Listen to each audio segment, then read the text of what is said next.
अब कांग्रेस को नेशन पर भी आपत्ति है, नेशन पर आपत्ति है। यदि नेशन इसकी कल्पना गैर संवैधानिक है तो आपकी पार्टी का नाम इंडियन नेशनल कांग्रेस क्यों रखा गया?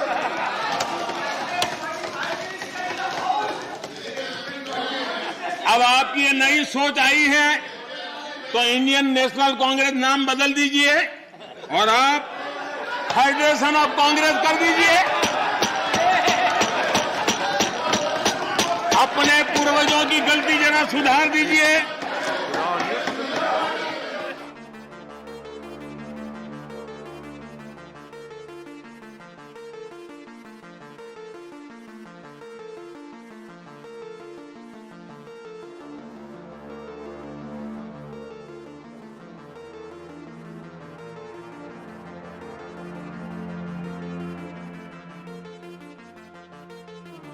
Permission, nothing will go on record. Any comment? Federalism को लेकर भी कांग्रेस, टीएमसी और लेफ्ट सहित अनेक साथियों ने यहां बड़ी बड़ी बातें की।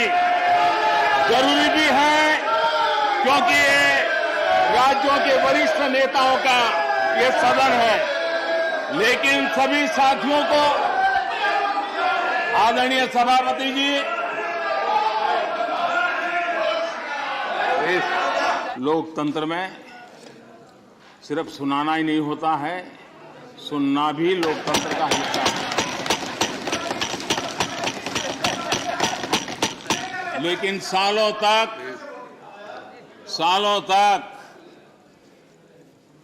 उपदेश देने की आदत रखी है, इसलिए जरा बातें सुनने में मुश्किल हो रहा है।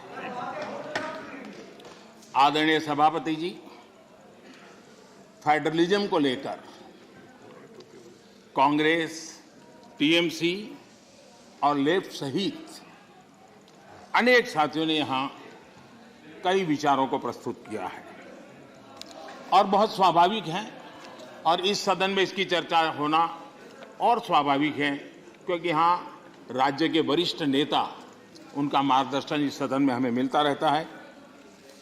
लेकिन जब ये बात करते हैं तब मैं आज सबसे आग्रह करूंगा कि हम फेडरलिज्म के संबंध में हमारे जो कुछ भी विचार हैं, कभी बाबा साहब आम्बेडकर को जरूर पढ़ें, बाबा साहब आम्बेडकर की बातों का स्मरण करें। बाबा साहब आम्बेडकर जी ने जो संविधान सभा में कहा था, उसी को मैं कोट कर रहा हूं।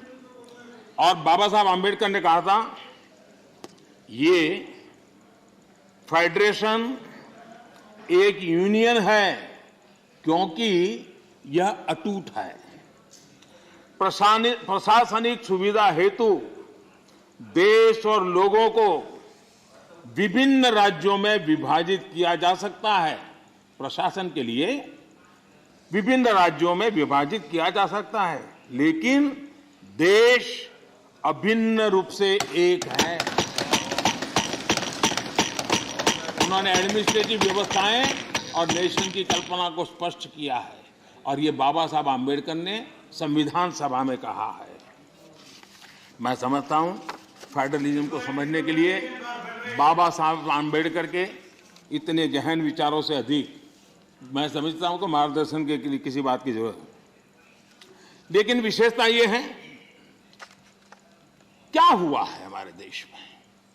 फेडरलिज्म के इतने बड़े बड़े भाषण दिए जाते हैं, इतने उपदेश दिए जाते हैं, हम क्या वो दिन भूल गए जब एयरपोर्ट पर जरा जरा सी बातों के लिए मुख्यमंत्री हटा दिए जाते थे? आंध्र प्रदेश के पूर्व मुख्यमंत्री टी अंजय जी के साथ क्या हुआ था, इस सदन के अनेक नेता अच्छी तरह जानते हैं। प्रधानमंत्री के बेटे को एयरपोर्ट पर उनका प्रबंध पसंद नहीं आया तो उनको बर्खास्त कर दिया। इसने आंध्र प्रदेश के करोड़ों लोगों की भावनाओं को आहत किया था। इसी प्रकार कर्नाटका के लोकप्रिय मुख्यमंत्री वीरेंद्र पाटिल जी को भी अपमानित करके पद से हटाया गया था, वो तब जब वो बीमार थे। हमारी सोच कांग्रेस की तरह संकीर्ण नहीं है। हम संकीर्ण सोच के साथ काम करने वाले लोग नहीं हैं। हमारी सोच में राष्ट्रीय लक्ष्यों, राष्ट्रीय टारगेट और रीजनल एस्पिरेशंस, उसके बीच में हम कोई कॉन्फ्लिक्ट नहीं देखते हैं। हम मानते हैं कि रीजनल एस्पिरेशंस को उतने ही इज्जत के साथ एड्रेस करना चाहिए, समस्याओं का समाधान करना चाहिए। और भारत की प्रगति भी तब होगी जब देश विकास को ध्यान में रखते हुए रीजनल एस्पिरेशंस को एड्रेस करें। यह दायित्व बनता है। जब हम इस बात को कहते हैं देश को आगे बढ़ाना, लेकिन इसकी यह भी शर्त है कि जब राज्य प्रगति करते हैं तब देश की तरक्की होती है। राज्य प्रगति न करे और देश की तरक्की के लिए हम सोचे तो हो नहीं सकता है।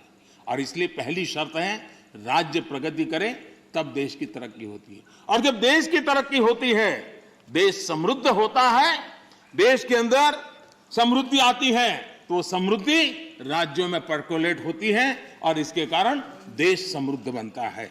इस सोच के साथ हम चलते हैं।